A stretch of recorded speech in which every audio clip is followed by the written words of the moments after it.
Sebelum lanjut, jangan lupa subscribe dulu channelnya, dan nyalakan lonceng notifikasi, agar tidak ketinggalan update video islami terbaru, dari channel Termometer Islam.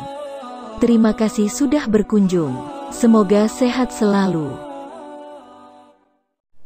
Bukan di masjid, bidah kafir yang diislamkan sama-sama Islamkan yang masih kafir, yang Muslim ajak untuk bertakwa kepada Allah, dan terutama jangan munafik.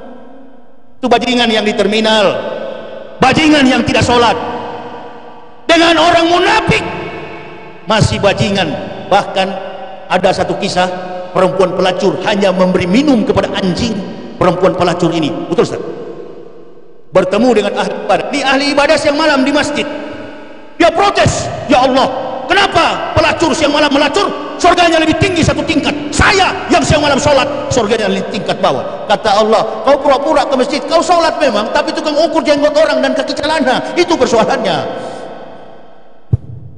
Ada kan begitu? Bahkan saya pernah mau sholat dikejar ketiku, rapat Ustaz. Bukan saya tidak mau rapat, memang di kelingking saya ada luka. Kalau kau injak, bahaya itu, sakit. Saya hindari. Saya tanya usai sholat, kenapa kau kejar kaki saya? Begini Ustaz, kalau tidak rapat setan lewat, ente buka begini dia lewat bawah. Kadangkala posisi menteologikan Islam itu keliru, menganggap bahwa ibadah itu tergantung gerakan. Kemarin saya di Kalimantan, berapa orang kami jalan makan di warung, pas mereka mau antar ke bandara, berdebat hanya kena makan dengan tangan kiri, ambil dengan tangan kiri. Saya lihat kenapa kawan dua ini sudah saling ancam. Kenapa Pak? Begini Ustaz, dia makan dengan tangan kiri. Saya tegur, kenapa kau pegang tangan kiri? Enggak Ustaz, saya periksa bahan, tangan kanan saya kotor. Jadi saya lupa cuci tangan agak jauh di sungai di bawah, karena saya pakai tangan kiri. Ya Ustaz, dalam Islam itu tidak boleh makan pakai tangan kiri. Nabi marah karena setan pakai tangan kiri. Saya bilang sudah jangan berdebat, setan pakai tangan kiri tapi tanpa bismillah. Paham kira-kira? Setan pakai tangan kiri tanpa bismillah. Ini satu Islam. Nah begini-gini saya paling jengkel ini, model-model begini, merasa diri lebih hebat dari saudara Muslim. Itu yang bikin kacau Islam, merasa paling suci. Ada ustadz yang berceramah memojok-mojokkan ajaran Islam yang lain. Saya katakan, saya begitu masuk Islam, saya bukan NU, bukan Muhammadiyah, bukan Al-Wasliyah, bukan As-Sabaniyah, bukan FPI, bukan ormas Islam manapun. Saya berdiri atas pengakuan la ilaha illallah Muhammad Rasulullah, dan tidak pernah meminta umat Islam bela. Cukup doa. Kemana saya pergi sendiri? Hanya dengan istri anak saya berdakwah keliling Indonesia pakai mobil 13 tahun lebih. Alhamdulillah sehat walafiat, karena saya tidak main-main, jujur kepada agama ini. Makanya saya tidak penting untuk dibela oleh makhluk. Cukup kau biar didampingi 1000 pengawal, kau didampingi 1 juta orang-orang kuat. Kalau kau munafik terhadap agama ini, tengoklah Cina. Apa yang Cina tidak bisa buat? Negara yang tandus miskin, Allah angkat derajat mereka menjadi kaya. Allah angkat derajat mereka jadi pintar, cerdas. Padahal modal mereka cuma bela diri dan ginseng, alat-alat tradisional medikal. Allah angkat hidup mereka, pengobatan tradisional dan bela diri yang modal mereka. Begitu mereka kaya, mereka tidak beriman, mereka membunuh orang-orang mukmin. Allah hukum seperti Yahudi Israel. Apa sekarang Cina? Ratusan ribuan triliun lenyap di telan angin. Ibu bapak, negara ini juga begitu. Kalau tidak mendidik generasi kita untuk jujur, kebetulan saya sedang menyelesaikan penulisan buku saya yang berjudul Munafik. Ahli pendeteksi munafik karena mantan munafik. Jadi ibu bapak jangan coba-coba gerak sedikit saja munafik. Saya sudah tahu karena saya ahli di bidang munafik. Saya dari sana, mantan munafik. Tidak ada yang lebih jago, tidak ada yang lebih ahli bicara soal munafik, bicara soal kafir, kecuali mantan kafir dan mantan munafik. Stop itu. Stop. Goyang saja sedikit, saya sudah tahu ini munafik. Dan orang munafik tidak akan panjang berteman sama orang benar. Orang munafik tidak akan panjang hidupnya bergaul dengan orang yang bersih. Saya bukan mengatakan saya bersih, tetapi saya berusaha untuk tidak munafik. Kendati ibadah saya lemah, saya tidak bisa menghafal Al-Quran, hidup saya miskin, hidup saya tidak pintar, pendidikan saya tidak tinggi, jamaah camkan baik-baik, kendati saya sholatnya kata kasarnya bolong-bolong, biarkan saja, yang penting saya tidak munafik menghancurkan agama. Gak apa-apa. Ustaz, saya seringkali sholatnya bolong, apakah saya masuk kategori munafik? Sholat bolong diwajibkan untuk sholat 5 waktu. Afdolul a'malu as-sholatu khams, amal yang paling utama sholat 5 waktu. Jangan bolong. Tapi dari aspek fisik yang saya pelajari, bukan munafik dia. Kalau munafik itu sudah jelas, agamanya sendiri direndahkan di depan martabat orang tapi termasuk mengadu domba antara Pancasila dengan agama, itu munafik. Tapi kalau cuma sholat bolong itu kan normal. Betul apa betul? Ini kalau yang pemalas sholat dengar, wah mantap ini, wah bagus sekali Ustadz ini, cocok lah itu. Yang di luar pagar, yang kalau ke masjid cuma di jendela, iya kan? Karena memang setan itu nggak bisa masuk, semaunya di jendela itu. Bukan ente, jangan tersinggung lagi ya. Ini kalau Ustadz keluar kita gas aja Ustadz, baku gas kita di luar situ. Orang begitu, preman di luar sana. Saya ketemu preman Makassar, duduk saya sambil minum kopi, ngerokok, main catur. Lari bu. Sini kenapa lari daeng? Tidak malu dulu sama Ustadz. Kenapa malu? Ustadz kan ceramah, kami tidak sholat Ustadz. Coba bilang mereka kafir. Apa keluar kalimat? Ustadz, kalau Ustadz diganggu, kami duluan mati. Allahu Akbar. Kami walaupun tidak sholat begini Ustadz, walaupun kami lalai, tapi kami tidak berani, kami segan kepada penceramah, kami segan kepada agama. Ya berarti persoalannya bukan munafik, persoalannya belum mendapat hidayah, pemalas. Makanya jadi muslim yang rajin, jadi muslim yang bersinergi, jadi muslim yang berani, karena benar takut karena munafik. Kalau penakut kan sudah ketahuan, takut susah, takut penyakit. Saya minum kopi berpuluh-puluh gelas dalam satu hari, 13 tahun, makan tidak teratur, tidur tidak teratur, semua istilah kesehatan harus ditaati, saya langgar semua. Apakah saya sakit sampai hari ini? Alhamdulillah. Beginilah modal ceramah saya. Dan nanti berspekulasi, Ustadz anak-anak bilang begitu sudah marah. Itu bukan saya marah, menegaskan kedisiplinan. Dari sini kita belajar, karena ini sudah terbiasa sambung-sambung ceramah orang. Nggak boleh. Wibawa saya kalau sudah duduk di sini, yang saya pakai bukan wibawa saya makhluk busuk tak berharga ini, bukan. Yahya Waloni cuma terbuat dari tanah yang tidak berarti apa-apa, tersusun dalam struktur fisik, unsur genetika dari orang tua saya yang ditiupkan roh oleh Allah. Tapi yang duduk di sini adalah Quran dan hadis. Jangan potong-potong, lagi anak kecil. Ini jadi disiplin kita ya kemana-mana. Ya bicara serius ini, agama, Pancasila, dua-dua penting, tapi lebih penting adalah agama. Napas dari Pancasila agama. Pancasila dinapaskan oleh agama. Setiap sila, turunan-turunan sila itu mengandung filosofis kalimatul Quran. Itu damai. Cintai, kata Imam Syafi'i, ulama-ulama yang dibenci oleh kafir dan munafik. Jauhilah ulama-ulama yang dicintai, yang dipuja-puji oleh kafir dan munafik. Sekali lagi, cintailah ulama yang dibenci oleh kafir dan munafik. Jauhilah ulama-ulama yang disukai oleh kafir dan munafik. Kenapa Ustaz Somad disukai umat?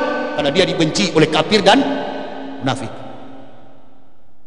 Itu. Kalau sudah begitu, mulai hati-hati. Dari kecil kita didik begini. Oh, saya ditegur Ustaz tadi, Pak. Mak, iya, baguslah. Kenapa? Supaya saya jadi pejabat nanti, jadi kiai nanti, jadi rektor nanti, jadi profesor nanti, profesor yang disiplin. Ada Ustaz menerangkan, dengar baik-baik. Begitu. Jangan suka sambung begitu. Watak begini sudah terbaca oleh saya. Kalau ditegur orang tua, pasti melawan. Metodik didaktik dalam sistem pembinaan karakter individu, rumah tangga, bermasyarakat, bernegara, berbangsa, sampai kepada pendidikan tinggi, melatih kita untuk menjadi pribadi-pribadi yang berilmu. Orang bule pintar bukan belajar kepada bule. 13 abad sebelum ada ilmuwan-ilmuwan dunia, sudah muncul ilmuwan-ilmuwan muslim. Sebut saja Ibnu Sina, bapak kedokteran, dengan bukunya The Canon of Medicine, yang dipakai oleh mahasiswa Eropa sampai hari ini. Albert Einstein, Isaac Newton, Robert Charles Darwin dan semua rentetan nama, daftar-daftar nama ilmuwan dunia belajar dari para ilmuwan Muslim. Maksud saya apa ibu bapak? Islam dari zaman dulu Adam sampai Nabi Muhammad tidak mampu dikalahkan oleh kafir. Maka kafir mempunyai strategi, baik dalam peperangan fisik maupun dalam pergulatan argumen sains. Kafir nggak pernah menang melawan Islam. Bagaimana supaya menang? Pakai orang Islam, hancurkan Islam. Dari kecil kita didik anak kita. Saya cuma didik anak-anak saya begini. Kebetulan kami sekeluarga ini, dari istri anak saya bu, semuanya dari kafir. Saya, istri dan 3 orang anak ini semuanya dari kafir. Dan sekarang anak-anak saya sudah kuliah. Saya bilang sama mereka, nggak ada, saya bilang begini, kamu hafal Al-Baqarah ya, kamu hafal ini ya, apa namanya, kamu hafal Ali Imran ya, kamu hafal An-Nas ya. Enggak. Keluarga kami saya didik, satu yang paling saya tekankan, jangan kau tinggalkan sholat 5 waktu. Dan yang kedua saya tanamkan kepada anak-anak saya, dengar apa kata guru, taat dan setialah untuk membaca Al-Quran di waktu-waktu kau tidak belajar. Kalahkan argumen orang kafir. Kalau kafir nilai indeks prestasi kumulatif 3,28, kau IP kamu 4, minimal cum laude, magna cum laude, summa cum laude. Ajarkan, tanamkan itu. Awak khawatir apakah 20-30 tahun lagi Islam masih kuat? Wallahu a'lam bishawab. Wallahu a'lam bishawab.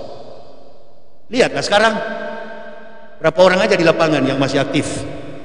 Saya, UAS, kasihan, satu tua daripada kami, senior kami, pejuang kami, ayah kami, kakak abang kami, Tengku Zulkarnain. Saya kadang-kala iri dan menangis melihat beliau ini. Orang sudah lebih tua jauh dari saya tahun 70 lahir. Beliau ini sudah Allahu Akbar, tapi masih kuat, berani untuk menegakkan Islam. Tengku Jul. Siapa lagi?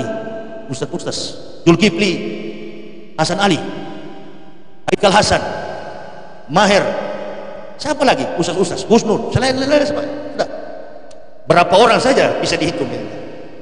Bukan berarti kami orang-orang pintar, bukan. Kami pintar membaca gerak-gerik munafik dan kafir. Kami enggak pintar, karena kepintaran di atas langit ada langit. Sekali lagi, garis bawahi jemaah, kepintaran kata Einstein di atas langit ada langit. Orang pintar masih ada orang lebih pintar. Kenapa Rocky Gerung dikatakan hebat? Setiap argumennya mampu membunuh argumen lawan. Kenapa? Karena dia bertumpu pada kebenaran. Setiap pernyataan bertumpu pada truth, bertumpu pada kebenaran, acuannya kebenaran. Maka teori apapun yang dipakai munafik kita bisa bantah. Kalau kebenaran itu menunjukkan langit yang paling tinggi. Sekali lagi, kepintaran, kecerdasan intelektual manusia, maknanya di atas langit ada langit. Berarti pintar masih ada yang lebih pintar. Tapi kebenaran adalah langit, karena dia langit yang paling tinggi. Kalau sudah bertumpu pada kebenaran, insya Allah tidak akan ada kemampuan makhluk manapun mengalahkan argumen kita. Kami bukan pintar para ustadz ini yang berdakwah, nggak pintar kami. Kami sadar banyak yang lebih pintar dari kami, tetapi kami melandaskan kepintaran kami di atas kebenaran. Itu ibu bapak harus ajarkan kepada anak cucu kita. Nah, kemampuanmu ibu tahu, tidak seperti Albert Einstein yang mempunyai lobus parietal 15%. Otak dari Einstein 15% lebih besar dari otak laki-laki dewasa. Kenapa? Karena di selaput luar otak Albert Einstein, sebagai pengendali nafsu dan pikiran Einstein yang kita kenal dengan gray matter, zat hijau, selaput yang melingkar di otak besar Albert Einstein yang disebut dengan cerebral cortex, itu lebih besar 15% dari otak dewasa. Debit air di danau sedikit, debit air di laut lepas besar. Bukan Albert Einstein yang pintar, tapi nikmat kurnia Allah Subhanahu wa taala yang kan lobus lobus parietal lapisan 15%. Albert melebihi Yahya Waloni, melebihi pengurus masjid dan makhluk manusia lainnya. Tapi di atas kemampuan Albert Einstein, jaraknya 13 abad, 1300 tahun, 2 kali lipat dari otak Albert Einstein. Namanya Al-Khawarij, seorang fisikawan, seorang ahli kimia, pertama kali Muslim dari Syria sekitar tahun 721 sampai tahun 850 sebelum Masehi, sesudah Masehi. Albert Einstein tahun berapa? 1879 sampai meninggal di Stuttgart 1855. Jerman, Yahudi berkebangsaan Jerman. Cuma mengaris garis lurus dari timur ke barat, orang bisa injak kaki di bulan adalah temuan teori gaya gravitasi. Segala yang dari atas pasti turun. Temuan Albert Einstein mematahkan argumen Isaac Newton yang kemudian dibenarkan oleh Eddington, ilmuwan muda Jerman. Itu otak SD kalau menyampaikan. Daripada ngaku profesor, membenturkan umat manusia. Saya tidak tamat SD, tapi sampai ke situ, Ustaz. Karena debit air sungai itu besar. Jadi kalau ada orang bilang, kau belajar supaya pintar, percuma deh kau pintar kalau nikmat kurnia pengakuan recognition kepada Allah. Kalau memang Allah takdirkan otakmu sebesar monyet kecil sekali, sudahlah, jangan paksa diri. Yang namanya orang cerdas itu nikmat Allah. Perhatikan Bapak ya, karena yang menantang kita ini adalah profesor, jawab juga dengan argumen perhatikan ya, orang pintar bukan dia baca buku. Kumpul kita semua, panggil profesor akademik, hamparan saja ada disertasi di dunia. 1 jam, bisa nggak orang baca buku? 10 jam, bisa nggak orang baca buku? Mampu nggak? Mata mengantuk. Apalagi jamaah Baitur Ridha, banyak sekali perpustakaannya ini. Baru 5 halaman, nggak maaf. Walaupun disiplin belajar mencapai sebuah prestasi, tapi kalau daya tampungnya kecil, palkahnya kecil, otaknya tidak bisa. Sebaliknya, orang yang diberi nikmat Allah, otaknya seperti lobus parietalnya Albert Einstein. Oh, memang dia penuh tuntutan, otaknya memang palkahnya, tempatnya besar. Itu saya katakan tadi, debit air di danau sedikit, ukuran debit air di lautan lepas. Itu yang Allah katakan bahwa Islam itu adalah lauful mahfuz. Sekalipun ditambah tinta seluas 10 kali lautan di dunia ini, Al-Quran tak mampu untuk kalian jangkau. Di mana jawabannya? Insya Allah. Inilah buku saya, Kebenaran Islam Menurut Mantan Pendeta. Silakan baca, Ruang Kemampuan Pengakuan Manusia Atas Kebenaran, dokumen kami sekeluarga, dan saya mewisudahkan para pendeta. Ada dalam buku ini. Ibu bapak yang berminat, ambil buku ini di mobil saya, tapi bayar. Ya, bantu kami untuk menegakkan Islam. Kami bukan imanuhum fi amplopihim. Kami datang ke sini, bertemu dengan panitia membantu kami bensin. Tapi pulang, saya sudah pernah pakai mobil itu dengan air wudhu, baru 5 meter mogok. Bagaimana caranya supaya mobil jalan? Inilah, bantu perjuangan kami bagi yang berminat. Kalau nggak berminat, jangan diwajibkan. Ini kebenaran Islam yang memuat data-data palsunya kitab Kristen. Ada angkanya, tidak ada kalimatnya. Saya katakan nabinya lagi cuti karena malaria tropika. Jadi silakan dipelajari sedikit banyaknya. Di mana Amir? Ke acara malam nanti. Mana dia? Oh, sudah di mobil, dia lihat buku. Di mana acara malam? Nggak tahu saya. Di perengan mana? Di Simalungun banyak kafir, kugiling memang di sana. Itu baru kugiling ya. Jadi saya sampaikan itu, insya Allah nanti kita jumpa di bulan April ya. Saya mau kembali April. Isra wal Miraj, gaya gravitasi. Nah itu, gaya gravitasi. Atau Ustaz catat nomorku, nanti aku kasih jadi bulan Maret. Ya, saya masih suka ini, sound systemnya bagus suaranya. Kita hadirkan lagi dengan tema peran sholat dalam pembentukan karakter Islam. Ini anak-anak apa ini? Santri. Makanya pintar-pintar, diam-diam dia duduk. Awas, kontrol kaos lampu. Oke, nggak pakai sarung, kontrol kaos lampu. Inilah di masjid, ada yang pakai sarung, ada yang pakai jeans, ada yang pakai celana. Nggak apa-apa, nggak usah saling tegur. Pokoknya yang penting kita semua beragama Islam. Ada pemuda Pancasila, apa itu di luar itu? AMPI, Angkatan Muda Pembaharuan Indonesia, itu kepanjangannya. Nah itu, sholat kalian ya, karena kelihatan kalian kabur ini. Itulah Bu awak ini, serius-serius saya. Ku bikin kalian seperti mahasiswa, ku giling kalian. Jadi tidak-tidaknya pulang dari masjid seperti pulang dari kampus, menempuh studi satuan kredit semester minimal 4-8 SKS. Kita pulang. Jangan marah sama saya. Sudah begini watak kami. Beginilah watak halak batak. Nah, tembak langsung. Gak usah pakai itu. Tadi saya mau berhenti, menyesal nggak mau pulang, kasihan juga. Maju lagi ah. Ya, jadi saya kira itu yang mau perlu buku, saya mau minum kopi dulu, ya. Dan saya terus terang masih merokok. Apa yang bilang rokok itu haram cuma dua. Kalau dia tidak pelit, penyakitan itu. Oh ini otak Yahudi ini, jangan coba-coba ya. Ya, enggak lah. Alhamdulillah kalau tidak merokok. Saya juga mau berhenti, tapi tidak tahu bagaimana caranya. Setiap makan nasi pasti bismillah, minum air bismillah. Rokok lupa terus, tadi. Berarti masih boleh. Ya, saya kira begitu bisa saya sampaikan. Mudah-mudahan di lain waktu kita jumpa lagi, insya Allah. Seperti sistemnya begini, kita jumpa di bulan Maret, awal Maret. Nanti Ustaz minta nomor saya. Ya, saya kira itu yang bisa saya sampaikan. Terima kasih atas segala perhatiannya. Mohon maaf atas segala kekurangan kami. Usikum wa nafsi bitaqwallah. La ilaha illa huwa Allah.